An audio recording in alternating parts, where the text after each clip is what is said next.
Welcome back to another exciting edition of To Be Seen's premiere Doctor Who show, The Console Room. We are joined by your host, Ernesto. How are you, buddy? I am fantastic. Time Lords, time ladies, welcome back to the Console Room. In the interim, before the new season 1, and they are officially calling it season 1, as opposed to series, which I'm not sure if that's any that's influence from thing. Disney. I think so too. Yeah.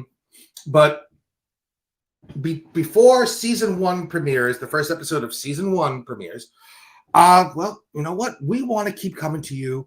We want to keep providing information and entertainment about everyone's favorite Time Lord and the greatest blue box of all time, Doctor Who. So, the brains of the organization, Captain Joe Duff, had this great idea that we will. It was mutual. Now, like I said, you're the brains. I'm the looks. Let's make lots of money. All right, there we go. That's fine. We will be covering each first episode. Yep. Each first episode of every Doctor. So to start off this week, we are doing Rose, the first appearance and the initial reboot, the pilot, if you will, of what is now called New Who. New Who. Yes, we're going to the iteration of the 9th Doctor. We are so glad you can join us for this journey. And if you are new to the channel, do us a favor. Please be sure to like all our other socials. Follow us on To Be Seen or the Console Room on Instagram. And be sure to subscribe and ring the bell. It helps us grow. And one of the things that you can do that's free to you and so helpful to the universe of Doctor Who is give us a like. The more you like, the more we grow, the more we grow, the more who. All right. So with all that being said and out of the way, our final ask is that if you are listening to us on the podcast form, and we are grateful for you to do so, please be sure to give us a rating, and that helps there as well. So let us, without further ado, jump into who the Doctor is. Yeah, 5-star rating. Doctor Who? Doctor Who? Doctor Who?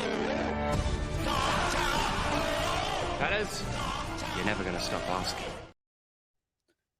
I love that. So this iteration of the Doctor is one of my favorites. This is what brought me back into Doctor Who after not seeing. So I didn't see too much of the 5th Doctor because my grandmother and I used to watch the 4th Doctor and Sylvester McCoy a lot when I was little, and then my mom would do, because there was a song, Doctor Who, hey, Doctor Who. Done by Gary Glitter, yes. Yeah. So my mom used to like have me bopping to that song as a little kid in the 80s. So in the 80s, it was Sylvester McCoy. So we would be watching that. And every now and then there would still be a 4th Doctor. Yeah, there he is.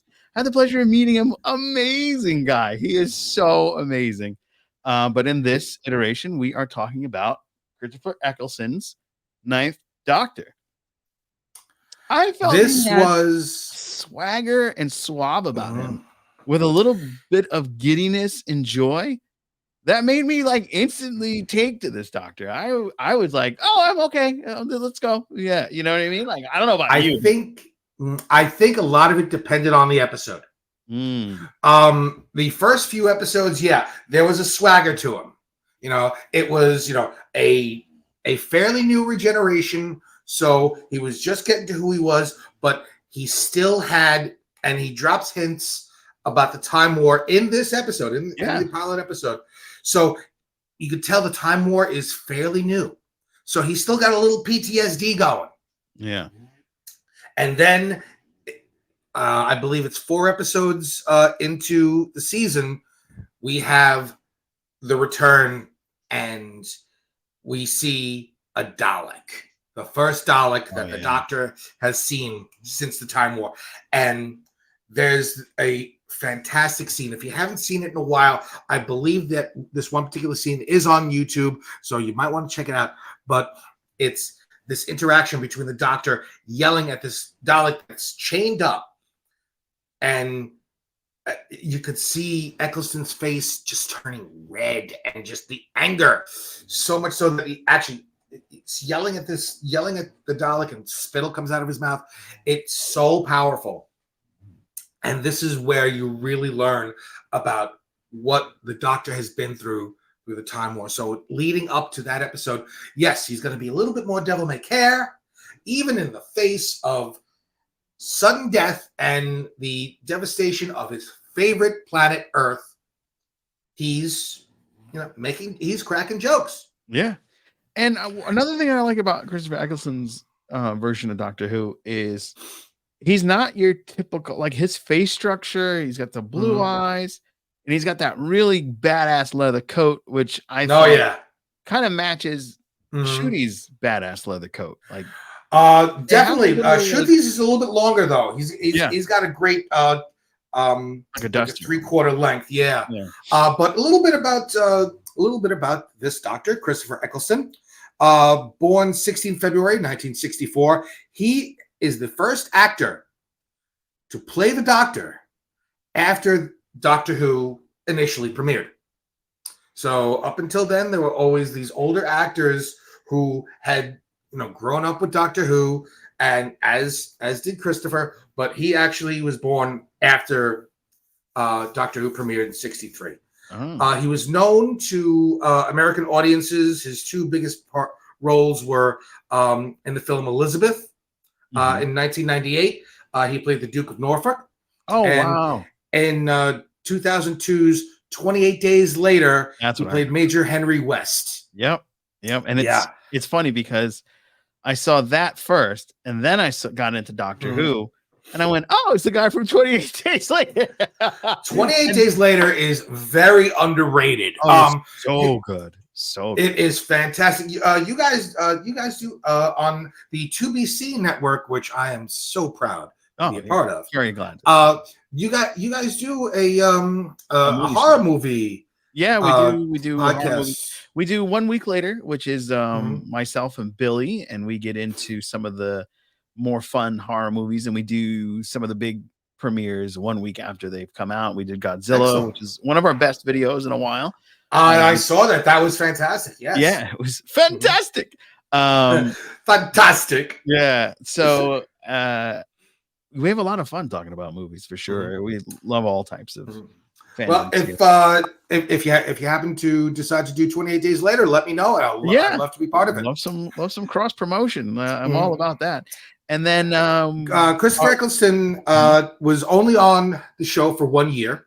Yeah, there was a lot of emotion back and forth behind the scenes. In a 2018 interview, Eccleston claims that he was blacklisted from the BBC when he was approached by then showrunner Stephen Moffat to return for the 50th anniversary to play the War Doctor. They could not come to terms, and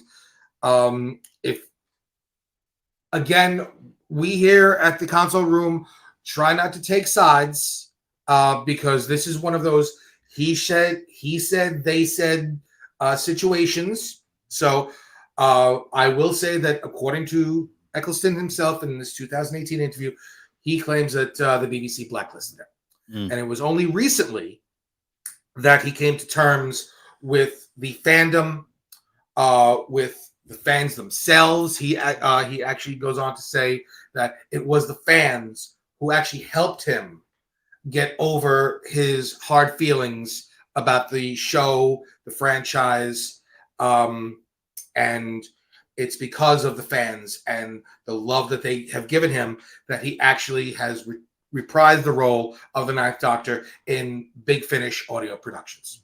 Yep. The Ninth Doctor Adventures Ravagers by Nicholas Briggs. Now, Nicholas Briggs, is that the guy who does the voice of the Daleks? Yes, he does. He does a lot of voices and a lot of extra parts. He played a couple of the Autons in this particular episode. Oh, wow. Look at that. Look at that. I tell you, I would love if they did another animated series, having him come back to like fill in those gaps, give him 2 more years of a run. That would be fun. Well, with this new show, I believe it's called Adventures of the TARDIS. That they're doing. Unfortunately, it's only airing in the BBC on iPlayer. The shows that they're doing, I think they're all one-offs. I know there's one with your good buddy Sylvester McCoy and Ace do one-off, and a few others. Yeah, I believe Peter Davison and Janet Fielding do one. Right. Yeah, I saw a few of those, and then they had the other Baker, Colin Baker. not Tom, Colin Baker. Yes, Yes. yeah, I saw that too. Yeah. So yes, I honestly I would love to see a couple of Tales of the TARDIS featuring Christopher Eccleston. There's some video going around YouTube.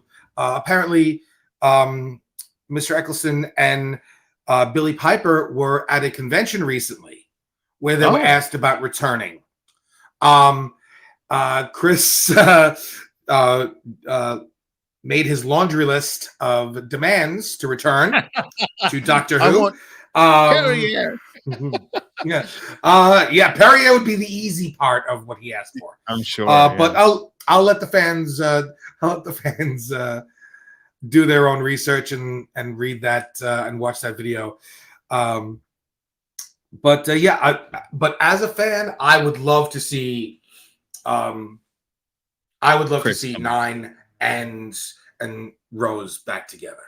Well, since you mentioned Rose, I guess it's a good time to dive into our wonderful companion. See, I met this person and I got whooshed away across all space and time. I mean, I had the most amazing adventures, really. I mean, you wait till you hear, because I'm going to tell you them all. Yes. Our companion this season, and she lasted for quite a while, was Rose Tyler, the Bad Wolf herself, beautifully played by Billy Piper. She, as it would turn out, and from the stuff that I know, was a pop culture singer. And yes, she was, for want of a better word, discovered, and she was the poster girl for an ad campaign of British pop music magazine Smash Hits. She released her first single, Because We Want To, which debuted at the #1 at the ripe old age of 15. Whoa, she was 15 when she did this? She was 15, but no, not when she did Doctor Who. When she released this first single, she was 15 years old. Wow. She went on to release two others, Girlfriend, which also hit #1, and another. By the time she was 16, Billy had released 4 singles, and she had been labeled the pop princess of the UK. And I'm sure that exposure didn't hurt, bringing her to the attention of Russell T Davies and bringing her into the role of Rose Tyler. Yes, one of the favorite companions of the original series, Doctor Who. Oh, without a doubt. Rose lasted 2 years. Right. We actually had a brief discussion about this on one of our first episodes, where I speculated that the Ninth Doctor regenerated into a younger version of himself solely because he wanted to be more attractive to Rose. Yeah. That's my story, and I'm sticking to it. I buy that. I buy that for sure. And that's why he made a hand turn into that younger version of him, human, so he could use Rose. Now, my question to you is, knowing that and knowing the Doctor's abilities and powers, do you think that Rose and that particular Doctor, when they got together and flourished into that universe that they lived in, do you think that that Doctor's conscious was still connected to our Doctor? Because they had that bi-generation recently. Mm-hmm. Do you think that? Well, I think the bi-generation changed everything. Okay. What my understanding of the Dr. John Smith, as I believe that he was going to be called in the alternate universe that was left at Bad Wolf Bay, he had all the memories of the Doctor up until the Metacrisis, up until the hand grew into A human. person. Oh, okay. Right. Gotcha. That is my understanding. Mm-hmm. That is my understanding of what happened. I haven't done any research or read anything to say otherwise. Okay. We did have a few other people. Yes, we had We also met Mickey. Jackie Tyler. Mickey, you're so fun. You're so fun. You're on my mind. Hey, Mickey. Hey, Mickey. Mickey Smith, Yes. played by Noel Clark. Mm-hmm. He appeared in 15 episodes throughout 2 seasons with Doctors 9 and 10. Yep. Also, the incomparable Camille Kaduri playing Jackie Tyler, Rose's mom. Yeah. Who's like, Rose, get your money. Oh yeah. You may remember Camille from Nuns on the Run. Yeah. Wow. Yes. And she had a big co-starring role opposite John Goodman in King Ralph. Yes, I remember that too. Mm-hmm. Wow. King and Ralph. Then we had in a minor character but important to exposition, we had Clive, played by Mark Benton. He's the nutter. Yes, there's Clive. Good old Clive. There's old Clive with Rose. Mm-hmm. The nutter who, the conspiracy theorist who taught Rose about the doctor. Now, that scene is very interesting. Prior to that scene, the doctor goes into Rose's apartment. And he's fumbling with things. He looking through a gossip magazine, said, that'll never work. He's gay and she's an alien. Yeah. And then he looks into a mirror and is surprised. Rewatch this scene and let me know what you think in the comments. He looks into the mirror almost as if he's seeing this face for the first time. Mm-hmm. He even says something about the ears. Yeah. So you get the impression that he's newly regenerated and just seeing his face for the first time. Now, cut to this next scene where Rose goes to visit Clive. Clive is showing her pictures of this doctor, the Ninth Doctor, in Dallas, November 22, 1963, at the Kennedy, the site at the site of the Kennedy assassination. Mm-hmm. Showing Rose a picture of this doctor with a family that was supposed to board the Titanic the next day. Right. And another etching that washed up on the shores, and all featuring the Ninth Doctor's face. Now, I have a theory. Theory? I've got a theory. It could be Bonnie.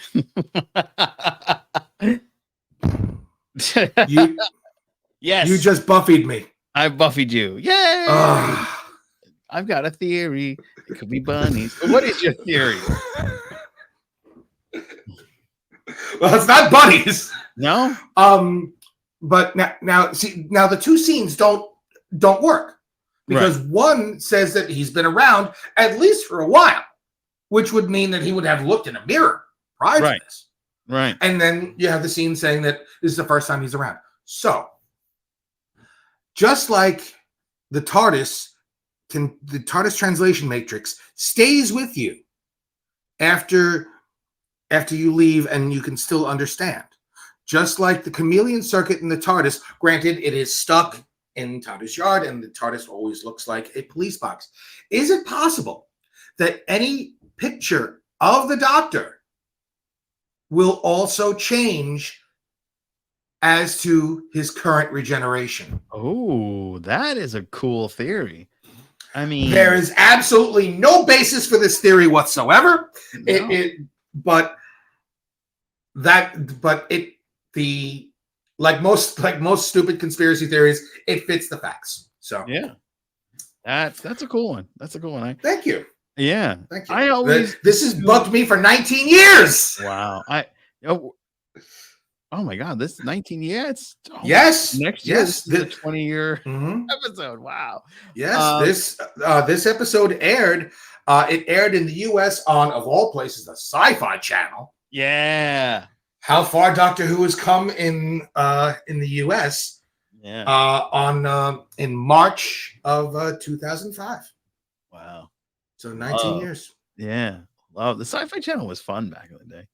Yeah. Oh, absolutely. Like I used to love Farscape and Doctor Who. It was, absolutely. And yeah. it was at the time, it was the only place that you could catch your episodes, the non-remastered episodes, by the way, of Next Generation. That's right. I remember that. Uh-huh. Yeah. We still looked like they had Vaseline on the lens. It's like, why Yeah. is it foggy? Mhm. So, yeah. The grain of those old VHS tapes. Yeah. Oh, You know, man. yeah. Oh man. So So one of the fun things that I liked about this companionship with Mickey and Rose being a couple, she was the brave one between the two of them. You know, and how dope was it when that restaurant scene when he switched into one of the villains? And since we're talking about the villains, we might as well. I shall now kill you, Doctor.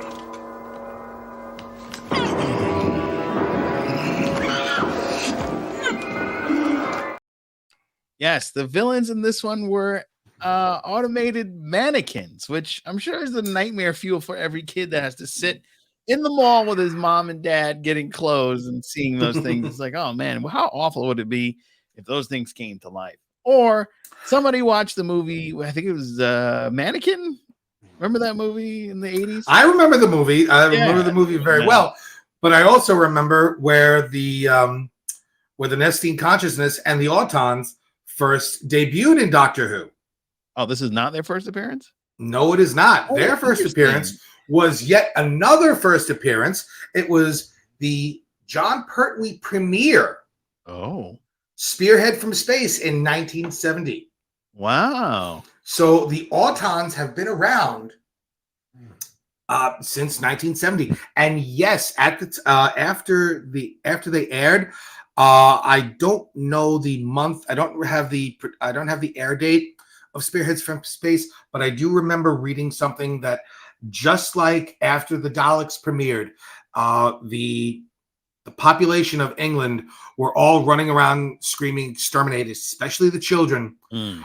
So many people stayed away from Piccadilly Circus and anywhere where there were shops with mannequins in the window, because these mannequins did come to life.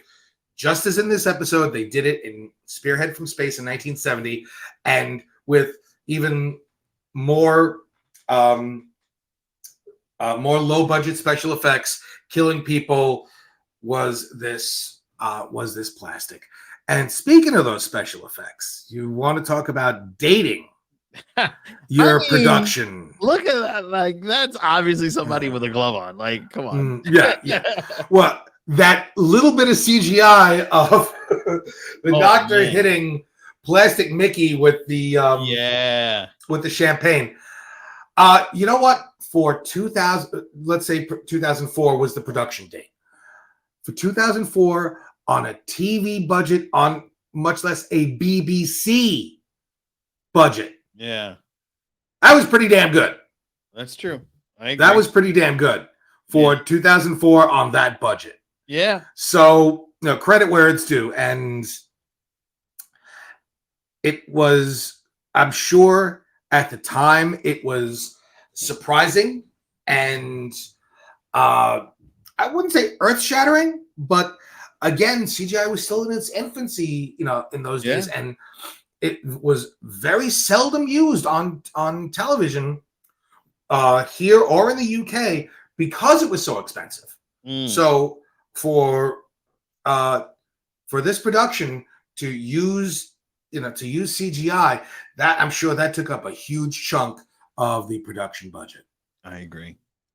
But I mean, look how fun it was when you see all that giant blob arguing with him at the end of the episode underground.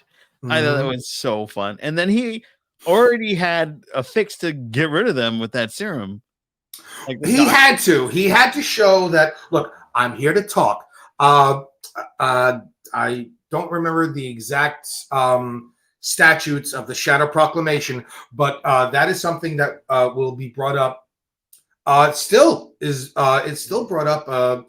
I think it was Tenet brought it up. even Tennant brought it up, and I believe even Smith and Capaldi quoted the Shadow Proclamation. Wow. So that is I'd love to know that story. I'm assuming it's kind of like the Bad Wolf thing. well, no, the Bad Wolf is a whole other thing. I was looking closely. There was something I caught today. Go ahead. Oh, okay. What did you catch? Because I looked and I couldn't find, but maybe you did. Long-term storytelling, the face of Bo. Oh, yes. I was like, oh, they planted that from here, because like the face of Bo didn't show up again until like the second series of David Tennant. But 3. So I thought that was cool. Like, oh man, but Captain Jack, but Captain Jack did show up later this season, later in the first season, and as we all know, the face of Bo is indeed Captain Jack Harkness. Yeah. So that I thought that was incredible. It's like, whoa, they planned this show out really well. But the one thing that I was looking for, I was hoping I missed it and you picked it up. There was no Bad Wolf reference. No, not at all in this episode. None. But the earliest one I found was in, I believe it again. We talked about the 4th episode, Dalek. There was one Bad Wolf reference in that. I'm not sure if there was one at End of the World, which was the 2nd episode, and the 3rd, which I don't remember off the top of my head. So if you guys noticed any Bad Wolf references in episodes 2 or 3, please drop us in the comments. Hit us up on Instagram and let us know. Yep. So all in all, what did you think as far as trying to put yourself back, Joe? Trying to bring yourself back 19 years. Oh, wow. And watching this episode. I thought this episode was fantastic. I absolutely I still fantastic. Yeah, I watched this yesterday and I still loved it as much as I watched it for the first time. Though my eyes caught a lot of the bad CGI better this time around. And I still because I was watching some of the episodes of the Ronnie with Sylvester McCoy again when he and that'll be one of the ones that we'll be talking about in the future. Yes, we will definitely be bringing up the Ronnie. For one, I have never seen any of those episodes. Really? I've heard about the Ronnie. Yes, I heard about the Ronnie because at where you were a Tom Baker, Sylvester McCoy man. Yeah, I was a Peter Davison, John Pertwee guy. Gotcha. So after Peter Davison left and Colin Baker came in, I don't remember if just stuff happened in my life and I didn't watch as much, or I wasn't crazy about Colin Baker's Doctor to begin with. I don't remember exactly why. We're talking 40 years ago. Just shows you how old I am. Yeah, I was gonna say, don't say that because I was watching as a little kid. Painful. Yeah, I got. I can't believe 2023 is over already. It's like, wait, what happened? I sneezed and it was over. I guess it's the time. It's Well, I need a TARDIS so I can just avoid that whole aging thing. Look, no, but you see, that doesn't work though because you still age, but not as much as the companion ages. When you're on board, your time, your body clock. You age. Oh, that sucks. But which is why Rory and Amy actually bring this up to 11. Is there was a point in I believe it was season 6 where they were considered quote unquote part-time companions, where the Doctor would come pick them up and they'd go out on an adventure and he'd bring them back and let them live their lives. And at one point, Amy says to him, we're getting older and our friends are seeing us age daily. Oh. So yeah, so your time on the TARDIS is still your time. Wow. You still get older. So you could leave, I could have, the blue box could show up here tomorrow and I could go on adventure after adventure. And it could bring me back 30 seconds after I departed. But those years that I was in the TARDIS I'll have a couple more lines on my face and maybe, like you said, some more gray in my beard. Yeah, same. So we age. Wow. The companions age. And the Doctor just changes. And this is one of the things that is brought up time and again in this new generation, in this new timeline of Doctor Who. It's brought up over and over that the Doctor doesn't age, he just changes. Yeah. And this is why he couldn't love Rose the way he did. And that when this other human Doctor was made, this is the best thing for both of them, so that they could be together in this parallel world where she could help him. He was born in war, born in fire, and now she can teach him to be a man, and just a man. There you go.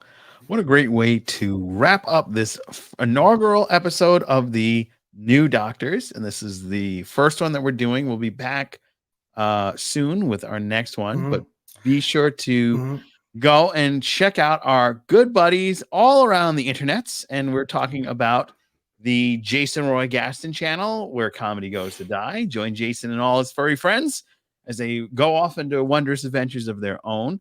And if you would like to see more of myself and our buddy Jason there, you can hang out with us in the Captain's Quadrant. We're going to be at Trek Long Island in May, so be sure to buy your ticket to that and hang out with us at that convention.